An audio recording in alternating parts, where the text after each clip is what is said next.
अच्छा जी, हमारे पास ये एक सिंपल सा थ्योरम है, एंगल साइड एंगल थ्योरम। और इसकी स्टेटमेंट है कि if two angles and a non included side of one triangle are congruent to the corresponding two angles in non-included side of the other triangle, the triangles are congruent। यानी अगर हमारे पास एक triangle है, उसकी उसके जो दो एंगल्स हैं, कौन से एंगल्स, कोई भी दो एंगल्स दूसरे ट्रायंगल के दो एंगल्स के कॉन्ग्रुएंट हैं, प्लस कोई भी ऐसी साइड जो नॉन इंक्लूडेड है। नॉन इंक्लूडेड साइड वो होती है कि जो दो एंगल्स के दरमियान लाई नहीं करती। अब ये दो एंगल्स के दरमियान ये वाली जो साइड है ये इंक्लूडेड साइड है, क्योंकि इसके आसपास वाले दोनों एंगल्स क्या हैं, कॉन्ग्रुएंट हैं। ये वाले एंगल और ये वाले एंगल क्या हैं, कॉन्ग्रुएंट। तो इन एंगल्स में इंक्लूडेड साइड ये वाली है। जबकि हमारे पास थ्योरम क्या है, वो कह रहा है कि कोई भी दो एंगल्स और नॉन इंक्लूडेड साइड एक तो ये वाली है और दूसरी नॉन इंक्लूडेड साइड ये वाली है। ठीक है, कोई भी दो एंगल्स और नॉन इंक्लूडेड साइड अगर दो ट्रायंगल्स की क्या है, कॉन्ग्रुएंट हैं, तो इसका मतलब है ट्रायंगल्स क्या हैं, कॉन्ग्रुएंट हैं। अच्छा, इस थ्योरम से पहले हमारे पास सिर्फ एक पोस्टुलेट है, वो है SAS पोस्टुलेट।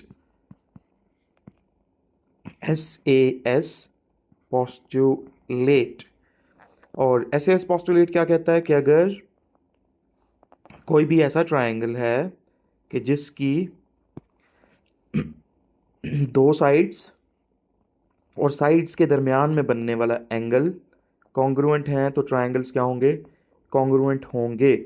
हम इसी पोस्टुलेट का इस्तेमाल इस थ्योरम में भी करेंगे और इसको प्रूव करेंगे। ठीक है, अभी तक हमारे पास क्या है, SAS पोस्टुलेट। वो क्या कहता है, अगर हमारे पास दो साइड्स और उनके दरमियान में बनने वाला एंगल दो ट्रायंगल्स में कॉन्ग्रुएंट है, तो इसका मतलब है दोनों ट्रायंगल्स क्या हैं, कॉन्ग्रुएंट हैं। कॉन्ग्रुएंट ट्रायंगल्स का मतलब होता है इक्वल है।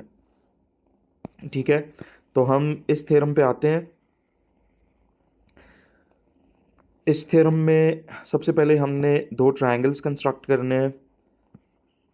एक हो गया ये ट्रायंगल और दूसरा ट्रायंगल हम इसी को कॉपी करके ये दूसरा ट्रायंगल आ गया। ठीक है, अच्छा, इस ट्रायंगल के कलर को चेंज कर लेते हैं इसमें। अच्छा, अब देखें हमारे पास दो ट्रायंगल्स हैं, इनको नाम दे देते हैं ABC और इसको नाम दे देते हैं DEF। ये दो ट्रायंगल्स हैं। अब इनमें कोई भी दो एंगल्स हम लेंगे, कोई भी दो एंगल्स क्या हैं, कॉन्ग्रुएंट हैं। लेट्स से हम ये कहते हैं कि एंगल B कॉन्ग्रुएंट है एंगल E के और एंगल A कॉन्ग्रुएंट है एंगल D के। तो गिवन में हमें क्या लिखना होगा, एक चीज़ हमने ये लिखनी है कि एंगल A जो है वो कॉन्ग्रुएंट है किसके, एंगल D के, और एंगल B जो है वो कॉन्ग्रुएंट है एंगल E के।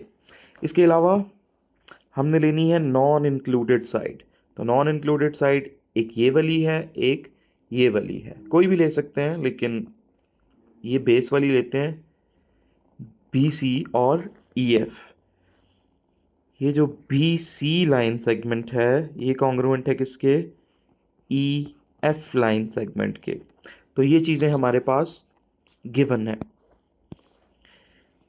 ये चीज़ें हमारे पास गिवन आ गई।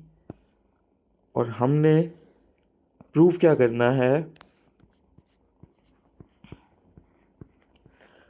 प्रूव हमने करना है कि ये जो ट्रायंगल ABC है ये कॉन्ग्रुएंट है किसके, ट्रायंगल DEF के। मतलब ये दोनों ट्रायंगल्स क्या हैं, ये दोनों ट्रायंगल्स कॉन्ग्रुएंट हैं। तो ये हमने प्रूव करना है कि triangle A B C congruent है ट्रायंगल डी ई एफ के। अच्छा, इसको प्रूव करने के लिए जैसे मैंने पहले बताया आपको कि हमारे पास फिलहाल एक ही पोस्टुलेट है, वो है SAS पोस्टुलेट। यानी हमने कोई ना कोई ऐसी कंस्ट्रक्शन करनी है कि जिस पे हम लोग ये वाला पोस्टुलेट अप्लाई कर सकें। तो कंस्ट्रक्शन हम लोग करते हैं, कंस्ट्रक्शन इसमें हम करेंगे क्या कि हम यहाँ पे कोई पॉइंट लेंगे, ठीक है, उसको नाम देंगे डी प्राइम, और इसको ऐसे जोड़ देंगे, यहाँ पे डी प्राइम एक पॉइंट लेंगे, वो पॉइंट ऐसा होगा कि डी प्राइम एफ और ए सी जो हैं वो क्या होंगे, कॉन्ग्रुएंट होंगे, और फिर लास्ट में इस डी प्राइम को इससे जोड़ देंगे। इसका इसका फ़ायदा क्या होगा, इसका फ़ायदा मैं आपको बताता हूँ। ये आ गई लाइन सेगमेंट, ये हमने लिया पॉइंट डी प्राइम, ठीक है। अच्छा, इसका होगा हमें एक फ़ायदा ये होगा कि हम इसमें ये SAS पोस्टुलेट जो है वो अप्लाई कर सकेंगे, क्योंकि कंस्ट्रक्शन में हमने क्या किया, लिखेंगे take a point D prime on D F जो लाइन सेगमेंट है इस पे हमने एक पॉइंट लिया डी प्राइम, ठीक है। अच्छा, सच दैट ये पॉइंट हमने कैसा लिया कि ये जो डी प्राइम एफ है ये कॉन्ग्रुएंट है किसके, ए सी के, ठीक है। ये जो डी प्राइम एफ है ये किसके कॉन्ग्रुएंट है, ए सी के। और इससे पहले हम ये भी लिख सकते हैं कि suppose that side D F is not congruent to A C. यानी हमने सपोज क्या किया कि ये जो डी एफ साइड है ये ए सी के कॉन्ग्रुएंट नहीं है, तब हमने ये पॉइंट लिया डी प्राइम। अब क्या हो गया, ये ए सी और डी प्राइम एफ ये कॉन्ग्रुएंट हो गए, ठीक है।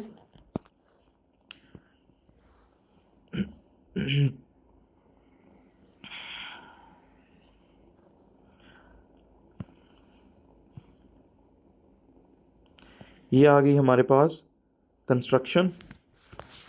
अच्छा, अब हम करते हैं इसको प्रूफ। तो इसका प्रूफ लिखते हैं। सबसे पहले लिखेंगे हम लोग, यहाँ पे होगी साइड पे स्टेटमेंट और इस साइड पे होगा रीज़न। तो सबसे पहली स्टेटमेंट हम लोग ये लिख सकते हैं कि ये जो साइड बी सी है ये कॉन्ग्रुएंट है किसके, ई एफ के। साइड बी सी जो है ये कॉन्ग्रुएंट है ई एफ के। ये हमें कैसे पता चला, ये गिवन है, ये उसने हमें थ्योरम में दिया हुआ है, ये आ गया गिवन। ये वही नॉन इंक्लूडेड साइड है, ये वही नॉन इंक्लूडेड साइड है जो उसने हमें थ्योरम की स्टेटमेंट में दी हुई है। एक रीज़न ये हो गया। अच्छा, दूसरा रीज़न हम लोग ये लिख सकते हैं कि ये जो एंगल सी है ये कॉन्ग्रुएंट है किसके, एंगल एफ के। लेकिन यहाँ पे अगर हम देखें तो ना एंगल सी है ना एंगल एफ है, यहाँ पे इसने एंगल सी और एंगल एफ नहीं दिया हुआ। फिर हम क्यों ले रहे हैं angle C congruent to angle F? इसका रीज़न ये है कि हमारे बाकी दोनों एंगल्स क्या हैं, कॉन्ग्रुएंट हैं। अगर एंगल ए एंगल डी के कॉन्ग्रुएंट है, एंगल बी एंगल ई के कॉन्ग्रुएंट है, तो ज़ाहिरी बात है तीसरा एंगल भी तीसरे एंगल के कॉन्ग्रुएंट होगा। किसी भी ट्राइंगल में अगर दो एंगल्स कॉन्ग्रुएंट हों दूसरे ट्राइंगल के दो एंगल्स से, तो इसका मतलब है तीसरा एंगल भी हमेशा कॉन्ग्रुएंट होगा, क्योंकि sum of all angles in a triangle is 180 degrees. तो अगर ये दो कॉन्ग्रुएंट हैं इन दो के, तो इसका मतलब है ये वाला एंगल भी क्या होगा, कॉन्ग्रुएंट होगा, क्योंकि दोनों ट्रायंगल्स में टोटल एंगल्स कितने हैं, 180। तो इसका रीज़न हम लिख सकते हैं क्योंकि angle A is congruent to angle D, ये भी गिवन है हमें, एंड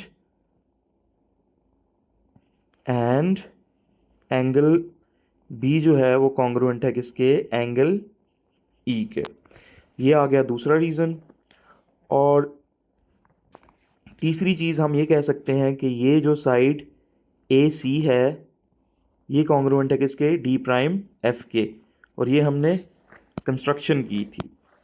ये जो साइड है ए सी ये कॉन्ग्रुएंट है किसके, डी प्राइम एफ के। और ये हमने क्या की थी, कंस्ट्रक्शन, या ये हमारी सपोजिशन थी, हमने ये सपोज किया था। अच्छा, अब देखें ये वाला ट्रायंगल और ये वाला छोटे वाला ट्रायंगल हमने कॉन्ग्रुएंट प्रूव कर दिए। कैसे प्रूव किए, SAS पोस्टुलेट से। अब देख लें, ये साइड इस साइड के कॉन्ग्रुएंट है, ये साइड इस साइड के कॉन्ग्रुएंट है, और इनके दरमियान में बनने वाला एंगल भी क्या है, कॉन्ग्रुएंट है। तो इस पे SAS पोस्टुलेट वाला थ्योरम ये अप्लाई होता है। तो हम लोग इसको थोड़ा छोटा कर लेते हैं, ये आ गया। और हम कह सकते हैं यहाँ से कि ये जो ट्रायंगल ए बी सी है ये कॉन्ग्रुएंट है किसके, ट्रायंगल डी प्राइम ई एफ के। अच्छा, अगर दो ट्रायंगल्स कॉन्ग्रुएंट हैं तो इनके सारे पार्ट्स क्या होंगे, कॉन्ग्रुएंट होंगे। बी सी कॉन्ग्रुएंट होगी ई एफ के, ये इसके कॉन्ग्रुएंट होगी, D prime E A B के कॉन्ग्रुएंट होगी। इसके अलावा ये वाला एंगल इस एंगल के कॉन्ग्रुएंट होगा, ये एंगल इस एंगल के कॉन्ग्रुएंट होगा, और ये एंगल इस एंगल के कॉन्ग्रुएंट होगा।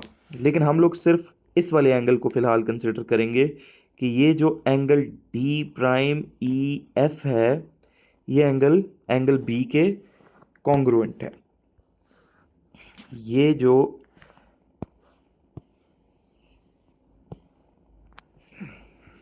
जो एंगल है,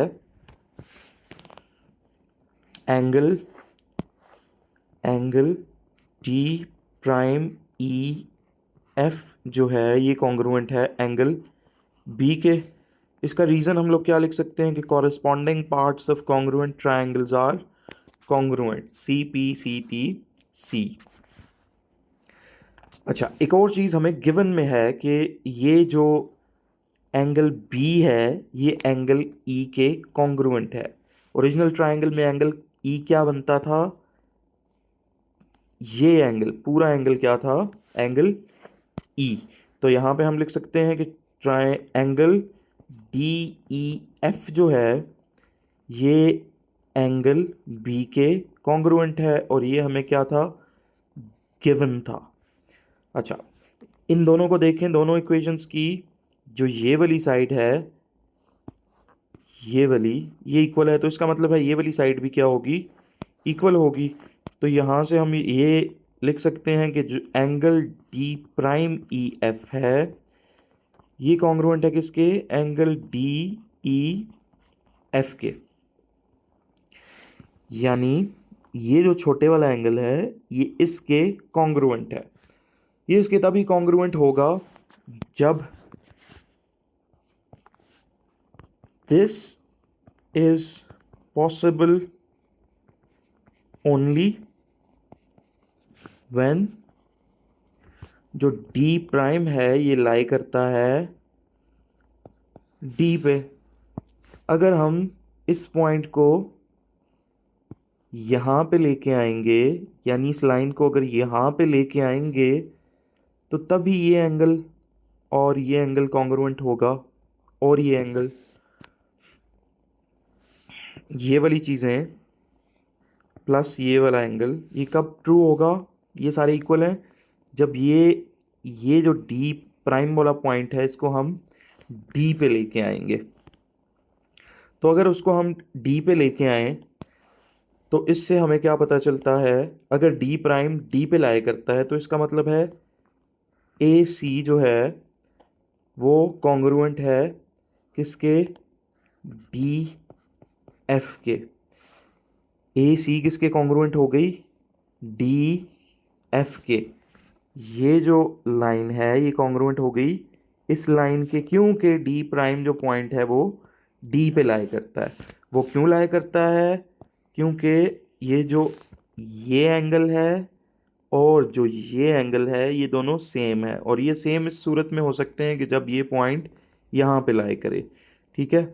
और अगर ये पॉइंट यहाँ पे लाई करता है तो पहले से हमने कहा कि डी प्राइम एफ ए सी के कॉन्ग्रुएंट है, और अगर डी प्राइम डी पे लाई करता है तो डी एफ ए सी के कॉन्ग्रुएंट हुआ। तो अब हम इन दो ट्राइंगल्स को कंपेयर कर सकते हैं। दोनों बड़े वाले ट्राइंगल्स को क्या करते हैं, कंपेयर करते हैं। तो अब लेते हैं ट्राइंगल ए बी सी और इसकी कॉरेस्पॉन्डेंस लेते हैं किससे, ट्राइंगल डी ई एफ से। अच्छा, बी सी जो है वो कॉन्ग्रुएंट है किसके, ई एफ के।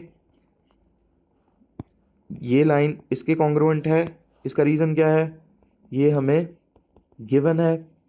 अच्छा, एंगल जो सी है वो कॉन्ग्रुएंट है किसके, एंगल एफ के। ये एंगल सी एंगल एफ के कॉन्ग्रुएंट है। इसका रीज़न क्या है, ये हमने पहले क्या किया है, ये हम यहाँ पे प्रूव कर चुके हैं कि एंगल सी जो है वो एंगल एफ के कॉन्ग्रुएंट है, ये हमने पहले प्रूव कर लिया है। और लास्ट चीज़, ये लाइन ये एंगल ये दोनों कॉन्ग्रुएंट प्रूव हो गए। तो अब हमने क्या प्रूव करना है, ए सी डी एफ के कॉन्ग्रुएंट है, A C is congruent to D F. तो ये हमने यहाँ से प्रूव किया हुआ है, तो ये भी हमने पहले प्रूव कर लिया है। तो अब देखें इस ट्राइंगल में एक साइड इस साइड के कॉन्ग्रुएंट, ये एंगल इस एंगल के कॉन्ग्रुएंट, और ये साइड इस साइड के कॉन्ग्रुएंट। दो साइड्स और उनके दरमियान वाला एंगल कॉन्ग्रुएंट है। तो इसका मतलब है दोनों ट्राइंगल्स क्या हैं, ए बी सी, ये कॉन्ग्रुएंट है किसके, डी ई एफ के। और इसके लिए हमने यूज़ क्या किया, एस ए एस पोस्टुलेट।